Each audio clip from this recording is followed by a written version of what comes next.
Good evening, everyone. I'm meteorologist Dave Snider with the National Weather Service. It's the 3rd of April. As always, we encourage you to stay up to date with your local weather information. You can do that easily by going to 1-800-472-0391. You can always find us online at weather.gov/Alaska.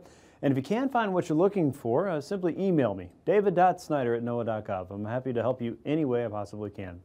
Here's a look at the hazardous weather across Alaska tonight. Across the interior and across the northwest coast, we're dealing with an increase in the wind, and because there is at least some snow on the ground, it looks like there's going to be enough to lower the visibility at a time. Now, it's probably not going to reach blizzard conditions, and it may not even reach that half-mile threshold that we say is a winter weather advisory, but it's going to be awfully close in many communities there. So if you're in Fort Yukon down to the Tanana Valley, probably in the summits there of the central interior, and that will include the Steese Highway around Fairbanks, it'll mainly be the summits. It's going to be higher up where the wind is blowing a little bit faster. Down below in Fairbanks, we're not looking for poor visibility because of blowing snow. This will mainly be up top at the ridge tops. As you work out west toward Ambler and the northwest coast, this is going to be a little bit more of an onshore push, and because of that, or an offshore push, I should say, and because of that, it looks like it's going to have a little bit more of snow coming off of higher terrain. So don't be surprised if you get into some poor visibility at times in any of these areas, but mainly for the central interior. This is going to be the higher terrain of some of the mountain pass summits. So for most areas, this starts tonight and this afternoon. And as we go ahead through at least noontime tomorrow, most of these locations will have experienced at least some poor visibility by that point. Some of these will go a little bit later into the afternoon tomorrow. So just be careful in these regions and be prepared for a little extra wind. It has been a little blustery today. On the satellite picture, you can see that the general weather pattern is a high pressure ridge that is pushing that northeasterly flow and colder air further and further south. You can see obviously this boundary here. This is a cold front working its way south and pushing its way westward. As that colder air drives southward, we're going to spin up an area of low pressure here across the northern Gulf, which will start up a new area of snow across the western Alaska Range and the Chugach, and probably hover around Prince William Sound at least for the next 24 to 48 hours, and then probably push its way eastward and generate a little bit more active weather for southern parts of southeast, while dragging in a little bit more wind for northern parts of southeast. So this is really going to have a little bit of an effect across southwest, south central, and southeast eventually. And right now, the wind that's shaping this weather pattern into formation is actually creating that winter weather advisory concern and the poor visibility threat that we'll see for the next day and a half across some parts of the interior and parts of northwest. A look out to the west shows that we have that southeasterly flow feeding into low pressure that's building right now well south of Shemya. That will gradually drift east and north as we go through the next 48 hours. And across south central, and you can barely make it out just yet, but there is a weak area of low pressure that's forming here, and that will turn into our main weather maker as we go through the next 24 hours or so. Right now it's sitting at 1,011 millibars. We have a trough of low pressure across the eastern parts of the Gulf. Up north, some pockets of snow around Beaufort, the Beaufort Sea Coast, all the way toward Prudhoe Bay and Dead Horse, and also Point Hope. You're looking at some light snow there, and around Anaktuvik Pass. South of that, and really for most parts of Alaska, it is not raining or snowing anywhere. But we have seen some decent gusts across the region, and this pressure gradient tells us why that's happening. High pressure at barely visible here, 1,051 millibars way across the Arctic, is pushing that cold, dry air southward, and it's feeding into this weakness here as low pressure. And as that air is moving through, and especially through channel terrain, we're getting those gusts across a large part of the mainland at this point. Nothing too severe just yet, but certainly noticeable if you're probably trying to fly or drive through it. Tonight's weather shows low pressure kind of spinning up in action here just south of Kodiak Island. We're going to see snow developing around Prince William Sound and across the Kenai Peninsula. Now, at this point, no watches, warnings, or advisories posted. However, it is going to snow across Seward up toward Whittier, Portage, and then across the western Alaska Range areas, especially on the eastern side of that. Expect it to snow, several inches of snow over the next 24 hours or so. Probably enough to slow things down a little bit, and avalanche crews are working at terrain along some of the roads as well, just to make sure that any big concerns are mitigated going forward into the next day or so. As the colder air continues to spread southward, you can see it literally clearing out the sky across parts of the central and eastern areas of the Bering Sea, and once again those crossed arrows mean it's going to be windy, and there could be blowing snow in the region, so no surprise there with that tight pressure gradient that we could have some limited visibility from time to time as a result of that.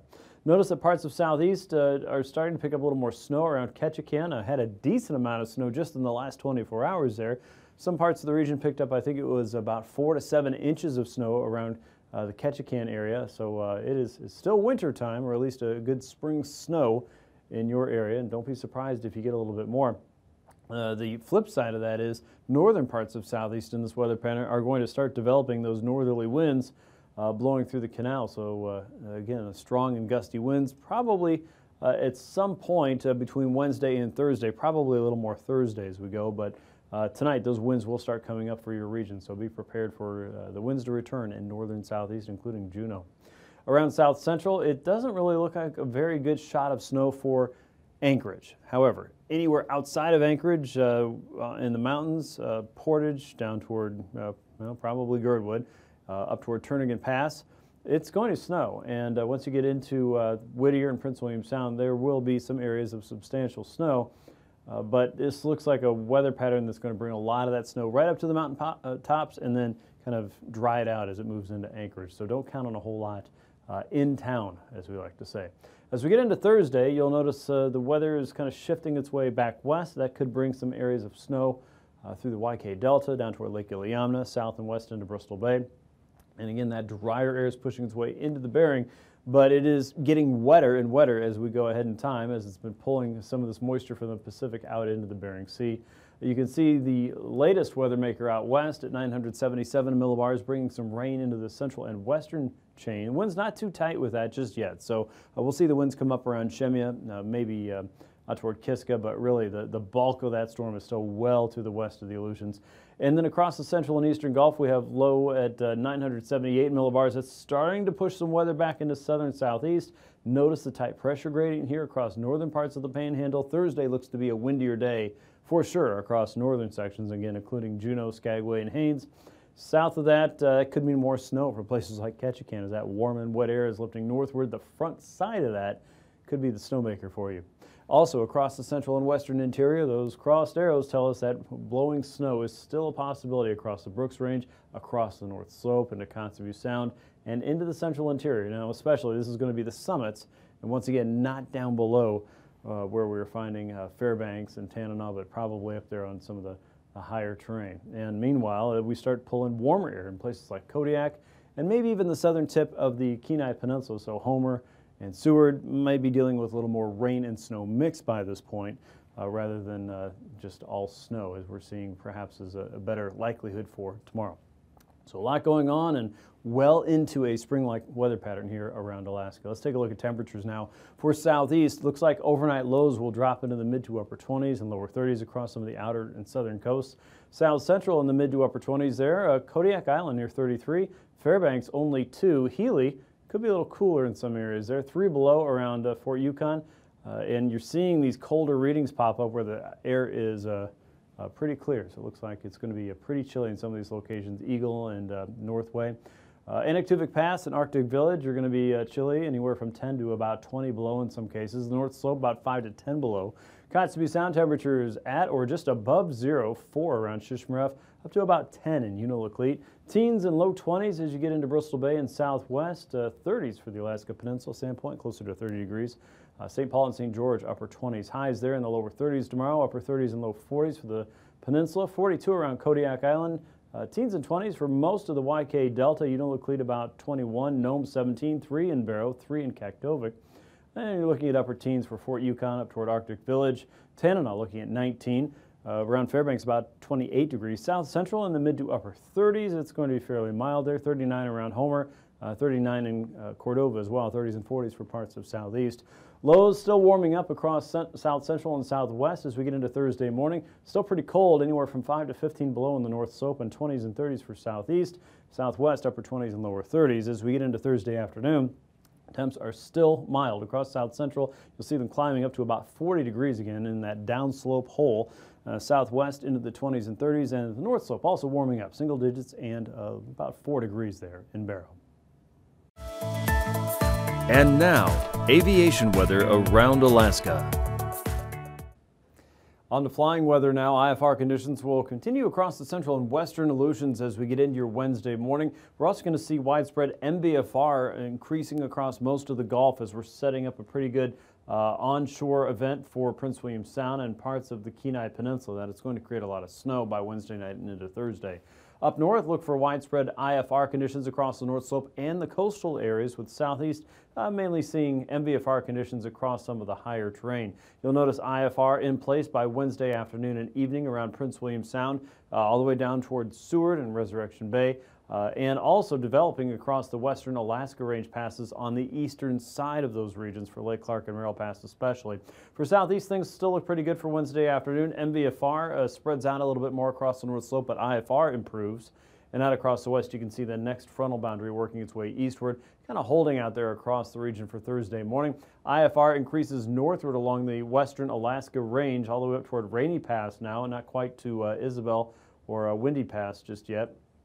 And then across areas of the Kenai Peninsula and Prince William Sound, we're still looking at IFR in the morning there, with southeast still enjoying VFR conditions and widespread MVFR across the west, with IFR back across the North Slope and parts of the Beaufort Seacoast by Thursday morning. That improves for Thursday afternoon, back to VFR really for most of the mainland, most of the North Slope, with the exceptions being the western Alaska Range passes almost all the way down to Lake Iliamna, in fact, and improving conditions along the Kenai Peninsula, but MVFR spreads out a little bit more northward up toward Dehne Pass. And southeast, you're looking at VFR conditions prevailing there, with out west still widespread MVFR for Thursday afternoon along the Bering Sea coast, pretty much south of the Bering Strait. Here's a look at your pass conditions now for Wednesday. MVFR conditions north of Ionosphere Pass. The pass itself looks to see some improvement during the day, and we'll see similar conditions for Adigan Pass. MVFR transitioning to VFR in the pass regions, but up north, be prepared for MVFR really through most of the day. Lake Clark and Merrill Pass, we expect to lean over toward IFR as we get into the afternoon, as snow will be developing in the region. Rainy Pass pushing toward MVFR conditions as we go through your Wednesday. Windy Pass, at this point, we expect to see VFR for Wednesday, but Thursday looks to change substantially. And Isabel Pass right now also looking for VFR conditions. Mentasta Pass, marginal conditions should prevail for most of Wednesday, with Dehne Pass expected to lean over toward marginal conditions as we go throughout the day. Portage Pass going over hard to IFR by the afternoon. As snow develops, visibility will come down, and it does look like it will snow in a pretty substantial way there. Chilkoot and White Pass also expected to see marginal conditions for Wednesday, but really most of southeast should be okay. Here's a look at freezing levels now. You'll notice the surface freezing line hovering right over southeast all the way through Kodiak Island and the Alaska Peninsula. Most of the mainland below freezing. There is some elevated warming occurring, and you'll see that out across the central Aleutians and south of Haida-Gwaii. Levels there anywhere from 2 to about 4,000 feet. Icing potential is really going to be limited to the southern third of Alaska, and it's pretty high up there. There's a lot of deep moisture moving through, anywhere from about 7,000 to 10,000 feet. Another chunk of that is already way out west in the central chain below 8,000 feet. Most of that at least isolated moderate for your planning purposes. And you can see in the upper levels of the jet stream we have a low pressure across southwest, and this bringing in some of that storm energy, helping to focus in moisture across the northern Gulf. The main corridor of fast-moving air is well south of Alaska, so we're kind of getting into this northern piece right here that's really kind of energizing the storm potential across the Gulf. At 9,000 feet, you can see our low-pressure system is kind of stacked and packed, really in the same spot, so we've really organized the winds well. A southerly onshore flow for most of the Gulf here at 9,000 feet, a south and easterly flow over southeast. Continental winds for most of the interior, and up north, wind speeds there 30 to 40 knots, and northerlies coming down the west coast here as a ridge of high pressure from the Siberian-Russian region is poking its way down into the Bering Sea. At 3,000 feet, our low-pressure system is still sitting across Bristol Bay. Southerlies anywhere from 20 to 40 knots coming right into the Kenai Peninsula. You can see some ridging taking shape here from the north southward toward the Aleutians. That's drawing in more of a north and easterly flow across the west coast of Alaska, an offshore flow there. Also a ridge working its way down from the Arctic here across western Canada. That's promoting that southeasterly flow into the interior, about 20 to 45 knots or so. Southeasterly winds across southeast Alaska, about 10 to 20 knots tops. So turbulence is going to be a concern as we get into your Wednesday, and it'll be fairly widespread across the interior. The Brooks Range out toward the Seward Peninsula and Norton Sound, generally north of the Alaska Range. Considerable moderate there below 4,000 feet, and also developing around the Chugach Range southeast at this point and southwest. Look to be in pretty good shape. Back with a look at your Marines in a moment.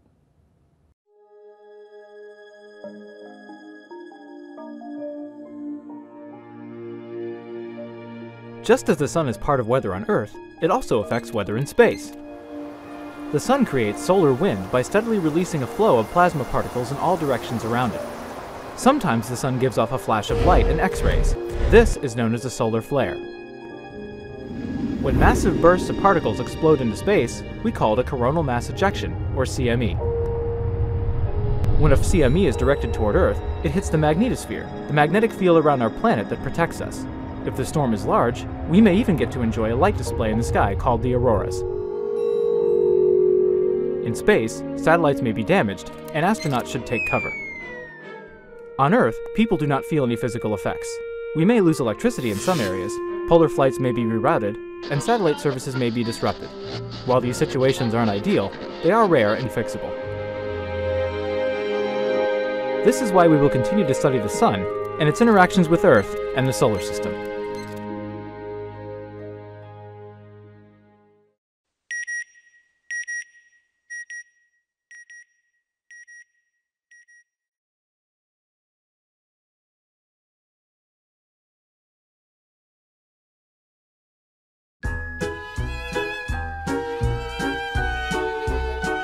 Longing for more space, open skies, and exotic travel? Then look up, about 30 to 600 miles straight up at the Ionosphere, Earth's interface to space. Nestled far above the clouds but below outer space, this little understood destination invites you to explore its many features. Experience both the weather from Earth and the weather from space. Marvel at the ballet of radio waves and navigation signals, like GPS, leaping through this particle paradise. Sit back, relax, and take in the aurora, some satellites, and the International Space Station as they sail by. And you'll want your camera handy for one of the region's signature features, bright and colorful air glow. This daily show is made possible by the ionosphere's own swirling charged particles, because that's what the ionosphere is. It's all charged particles. During the day, enjoy the sea of particles, freshly energized by the sun. As the sun sets, this particle party relaxes and the air glow thins. Our quieter nightlife lets you gaze into clearer skies. The ionosphere is in constant motion, an amazing effect of space weather. Don't miss when solar storms rain down. The storm separates the particles even more, making this colorful region delightfully more dense in some places and stunningly sparse in others. And don't forget about storms from Earth below. Your weather from back home also stirs up this one-of-a-kind destination. Experience the unique beauty of every season, as changes in Earth's atmosphere, daily and annually, can create pressure waves, changing the ionosphere's shape and density. Venture to the equator, where our particles are packed in lush and thick. Cruise along a magnetic field line and see how the ionosphere's charged material also interacts with Earth's own magnetic field. Don't miss the superhighway of particles zipping out to space and back down to the planet. This unpredictable parade of charged particles can help you unplug and unwind. This is because the crowd of particles can garble the radio and satellite communications from home. The ionosphere welcomes you to discover more about this little-known region. After all, once you've explored this interface to space, who knows how much farther you'll be able to go.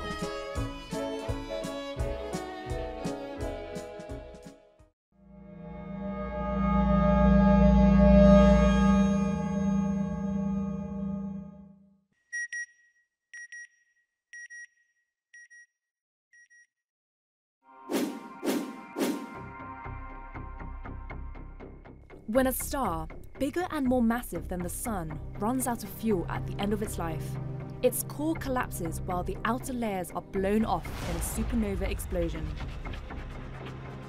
What's left behind depends on the star's original mass. A star roughly 10 to 20 times our Sun leaves behind a neutron star. A more massive star becomes a black hole.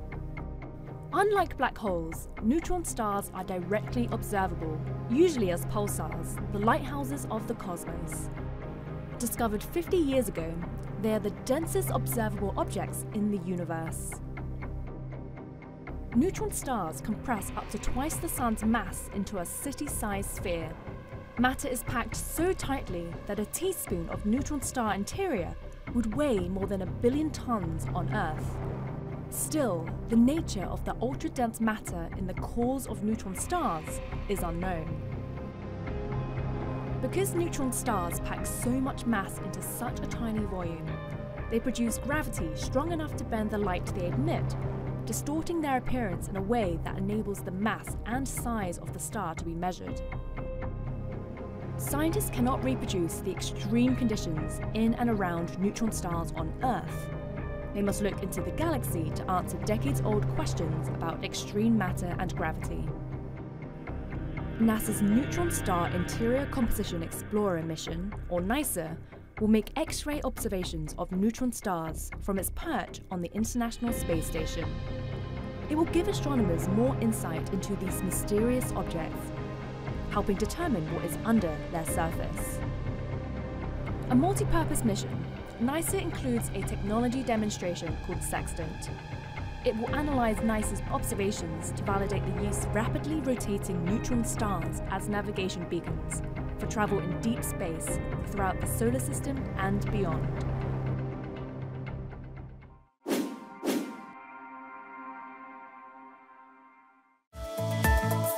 And now, marine weather around Alaska.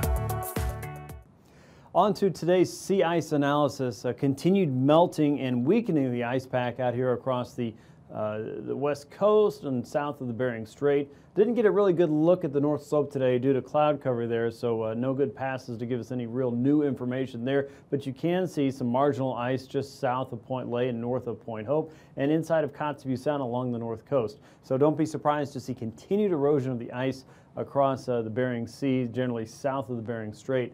Especially as the next wave of weather is working in from the west. A lot of this will be pulling away from the coast here slowly and surely. Looking at southeast now, north winds will pick up across the Lynn Canal in the next couple days. We'll keep a lot of the wet and active weather down across the south. You may get a little bit of a break tomorrow, but then northerly winds pick up across the Lynn Canal, and winds will approach that level where you start to think, hey, it's starting to get a little windy here across southeast. Probably not severe at this point. But as far as wetter weather goes, it looks like a lot of that will stay down to the south if we see any at all. An offshore flow continues about 15 to 20 knots. Seas across the outer coast 3 to 6 feet. Across the inside passages 2 to 5 feet with the highest up around the Lynn Canal. Winds pick up a little bit more on Thursday, 25 to 35 knots. Don't be surprised to see some gusts in the forecast in the next couple days as well, especially for Stevens Passage and Lynn Canal. The north and easterly winds also picking up, look here, around Dixon Entrance up to 40 knots with a 16-foot sea there by Thursday. And south central winds coming up inside of Prince William Sound with low pressure here. We're going to see some snow and weather move into the eastern side of the Kenai Peninsula.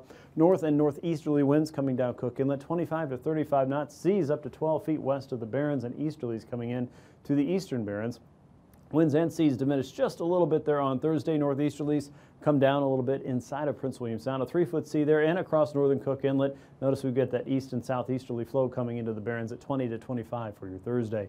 Side of Bristol Bay, northerlies 15 knots and 4-foot seas. Northeasterlies coming down the coast. A 10 to 15 knot sea across the northern Gulf. But inside of Shelikof Strait, it's going to be a little bit stronger. 25 knots with a 7-foot sea there on Wednesday. A little bit of improvement as we get into Thursday with easterlies at 15 with a 3-foot sea. But 6 to 8-foot seas come up across the northern Gulf and into eastern Kodiak Island. Light winds and small seas for the Bering Sea coast, and inside of Bristol Bay, only a 1-foot sea expected on Thursday. For the Aleutians, north and easterly winds still fairly small, 10 to 15 knots in most cases there. With winds from the north and east, you'll get about a 7-foot sea out in the west around Kiska and Shemya. Not too bad out there, but you'll see they're picking up as we get into Thursday as low pressure strengthening out across the west. That's going to stay way out to the west, at least for Thursday and Friday, but for right now, that means small seas and light winds for the central and eastern chain, including Unalaska and Dutch Harbor, with a northerly 10-knot wind and 5-foot seas. For Wednesday across the west coast, that offshore flow will be noticeable. Look for that north and easterly flow, 25 to 30 knots. Most areas looking at about 6 to 7-foot seas, 8-foot seas around St. Matthew, 7-foot seas for St. Paul and St. George with a 20-knot wind. For Thursday, north and westerly winds pick up a little bit more here. You're still looking at 10 to 15 knots with 3 to 5 foot seas, but north and easterlies coming out of the Norton Sound region out towards St. Lawrence Island, about 20 knots to 30 knots at their highest. Should start to generate some higher seas, about 5 to 7 feet, in fact, as you get south of Hooper Bay. Here's the north slope. Northeasterly winds across the Beaufort Seacoast still forecast over the ice at 15 knots. Northeasterly winds coming down through the Chukchi Coast 20 to 25. And north of St. Lawrence Island, you're still talking about a stronger northeast wind at 30 knots with a 7-foot sea.